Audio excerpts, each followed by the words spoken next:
And thank you to everybody. Holy cow, that's a crowd back there. I just look back there. Thank you to all of you for being here. What Tim has done here, he mentioned the Passion for Pasture program that I manage. What he didn't tell you is that he's basically the model that we modeled this whole program around for all of North America. So to have Tim here as your local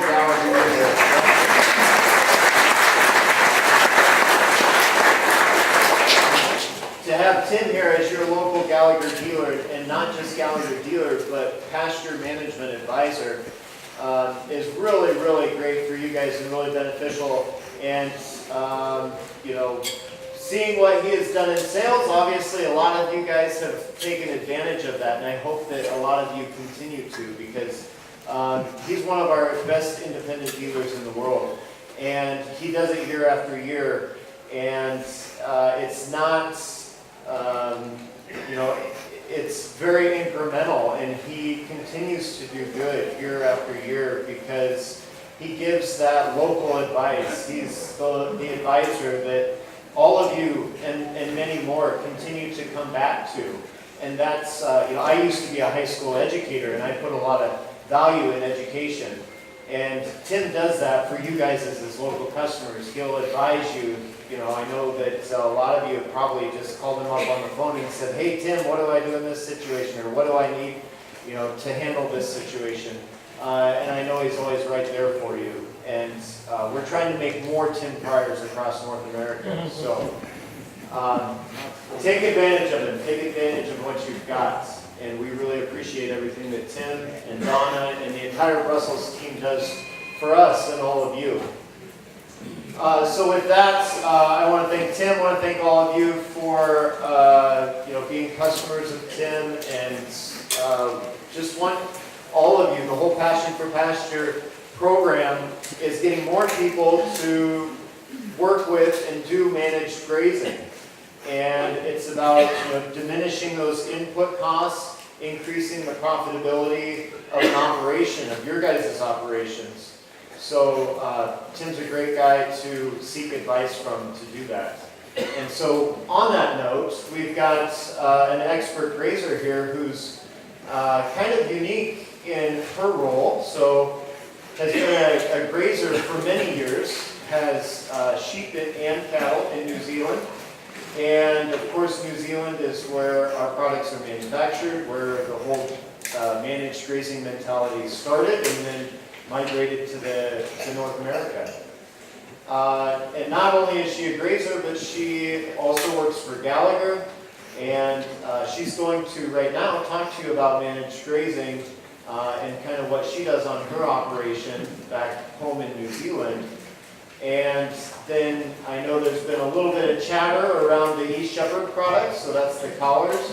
And she's now our business development manager for that product for the globe. And she's going to talk to you more about that product and how we're coming to market with that in North America. So with that, we've got Sarah Adams.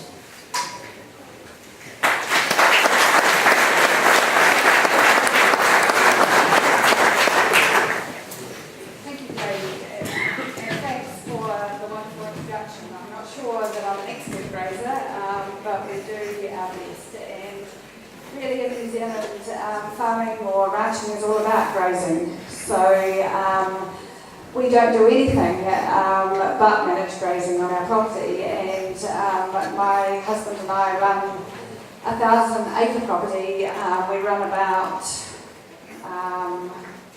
1 cow per 1.5 acres, or equivalent to that. We run sheep and cattle though. And everything is about grass. So we don't see ourselves really as stock people, we see ourselves as grassmen. And everything we do is focusing on grass, because if we produce grass, we produce extremely good stock. So we utilise it as well as we can, and we just produce as much as we can.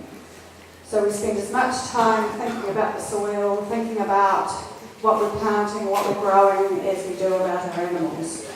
And we have a philosophy on our farm all about growing animals and animals having a really good life. So for people in the city, we want to tell them all about animals having a really good life and what they're eating. So what we do is we have this philosophy that every animal must grow every day of its life.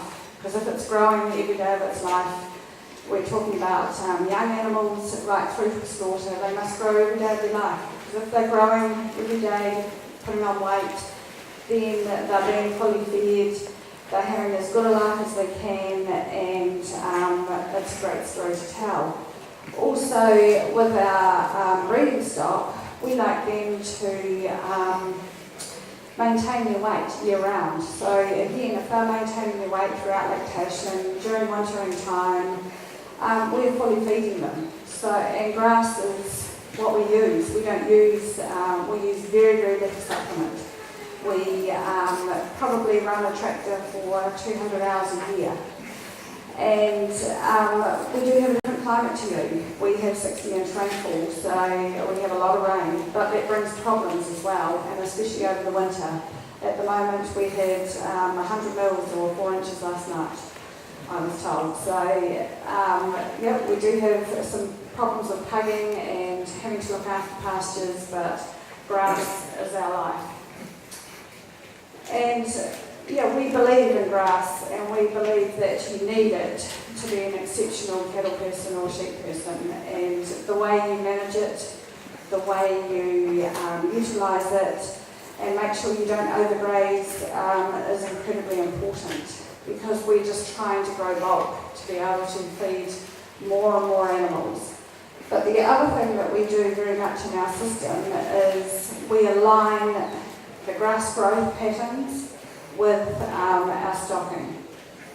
So the whole time we're looking at data, so we work out the data, so climatic data, grass growth data, and then we change our stocking rates and we change our calving dates, lambing dates.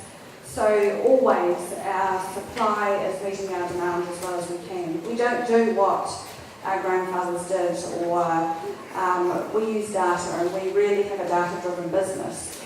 To fill gaps when we don't have enough grass, we do grow crops, and we have a pretty heavy property. So by rotating round and then going from sort of a 40-day round in the spring and then through summer, we extend that round out in the autumn, because we get pretty dry in the autumn, and we can go out to about 100 days again. We save up feed. We use cows to rotate round before sheep and lambs, because they take the top off it and keep that pasture really good for lambs. Plus they also take out the parasites. And then we go into winter. We take some paddocks out in the autumn also, and we put those into winter crop. They've been in summer crop, so they take us through the summer, and then we take them out, and then they go into winter crop. Then through the winter, again, all grass fed. So everything is fed. The animals, heavier animals and the very wet go on their sacrifice, on the crop paddocks, which are sacrificed really. The brassica crops, undersown with grass, and they feed those animals. We do, the only time we feed supplement really is to give a bit more fibre in the diet. We're very focused on balancing up diet, and compared to continuous grazing, what happens? Animals in continuous grazing get really good feed. They get the ice cream or the chocolate for a few days, and then they have to eat just sticks for a long time. If you go into managed grazing, rotational grazing, they get a bit of everything every day. So it's like that balanced diet. And we rotate them round, go from long to short, and we measure things. So how do you know? How do we know this is working? We weigh, we measure, we know very much. Sorry, Tim. Is that better? We know very much what the profit drivers are in our business. And we don't measure anything that isn't important to profit in our business. So I think there are some non-negotiables in some things, and that will be covers at certain times of the year before lambing and calving. That'll be weights and condition scores of animals at weaning and at mating periods. And these are non-negotiables, so our managed grazing system enables us to meet those, and we find that being able to rotate animals around, selling policies, we will sell a bit earlier if we need to meet these non-negotiables, and we always make sure that they're up to weight, and that gets your performance for the next year. So we find that all decisions, as I said, are based on data. We look at long-term data for things like weather, and we'll plant crops during the autumn and things when other people around us won't. We knew this year, so we were very dry, the driest we've probably been this for a number of years. And we put our crop in, we knew, data told us that you always get rain about the second week of March. Data isn't always right, but it's more right than what you think. So we put our crop in, we got about 10 mils of rain about the 15th of March. All the people around us, nobody else will put their crops in because they were waiting for the rain. We got enough to get it to strike, and then the start of April we got a lot of rain. By the time they put their crops in at the start of April, the daylight hours were short, and we've got crop up round here, they've got crop down by my knee. So trust data, trust yourselves to look at your animals on top of data.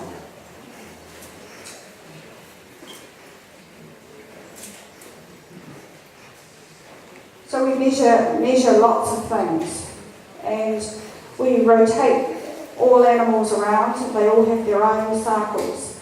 You may think we run about 340 cattle, 3,200 ewes, and that's all done by my husband and myself, and I work full time. So managed grazing doesn't have to be difficult.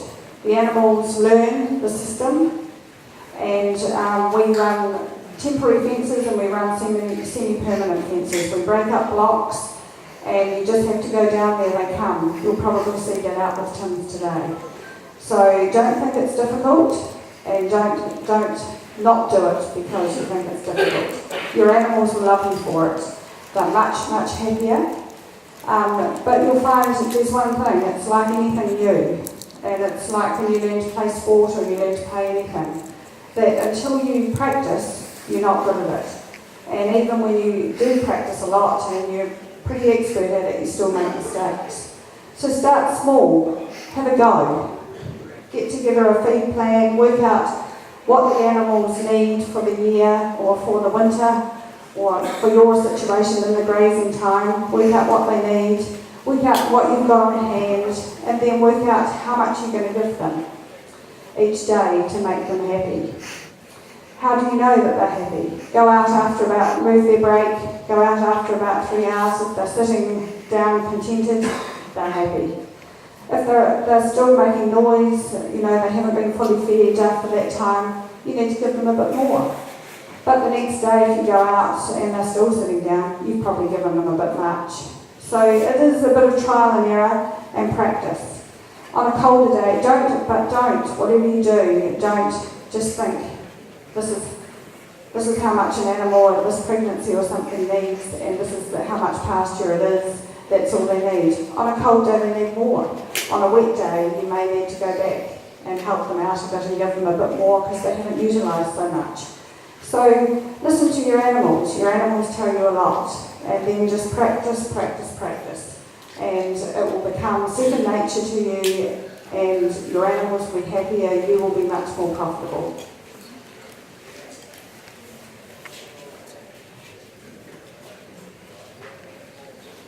So where do you start? If I was you, I would start by choosing a small mob of some animals and probably stocker animals if you can, if you do have those on your property, or some cows earlier in pregnancy. Work out what they need, work out the pasture you've got on hand, and work out how much you're going to give them for a short time and rotate them round. See how much happy they are, but also measure it. Weigh them. conditions for them, look at them, and you'll understand, you'll start to learn what they want, what they need, and how much better they'll do. Then look at your bottom line, analyse what you're getting back from those animals.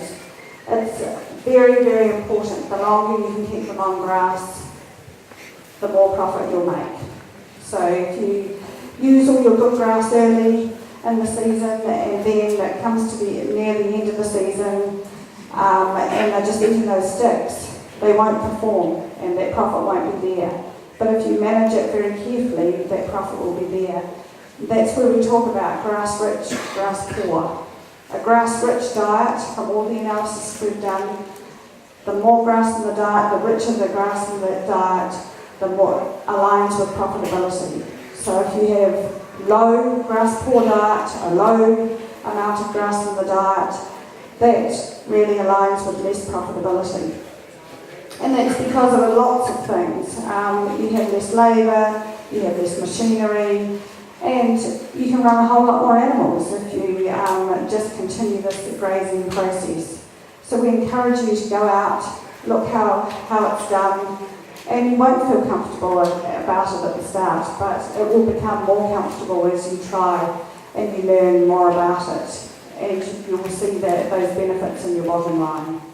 So that's how we run our property, and I hope that was of some use to you.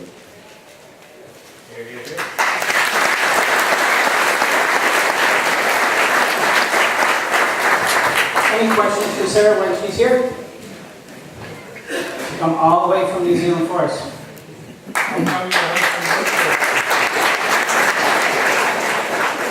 How did you get your husband to work so hard? He doesn't work hard, no, he does.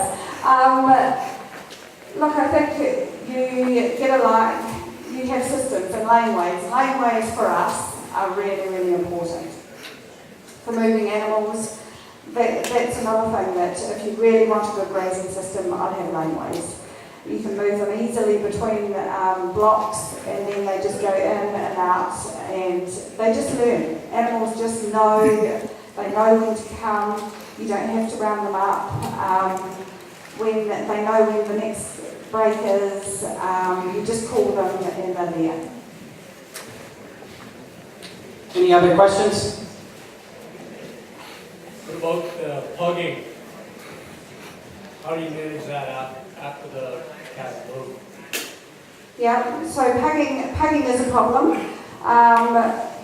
Often we put them on for a certain length of time and then stand them off. And we do have sacrifice paddocks. So the next paddocks that we're going to put into crop or go into pasture renewal are sacrifice paddocks. And often also the crop paddocks are sacrifice paddocks. So if we have a very wet time, we'll move them out to a sacrifice paddock, and we keep some of that. We sort of break feed down that also. And we're not too worried about how that gets pugged up. But other pastures, we'll move them into a laneway if we need to. But apart from that, yeah, we just manage it carefully. We don't put too tight, very large animals or mama cows too tight on any pasture. We'll give them a bit more room. I'll just make a comment on pugging, especially this spring. We all know how challenging this spring has been. And we started grazing on May 4th, and we moved the cattle every day to the new paddock. So that helped us by moving them quickly onto a new paddock. They weren't on there too long that they could start pugging. And you'll see by the paddocks out there, the grass has come back pretty good, and we got a decent bit of moisture to grow grass.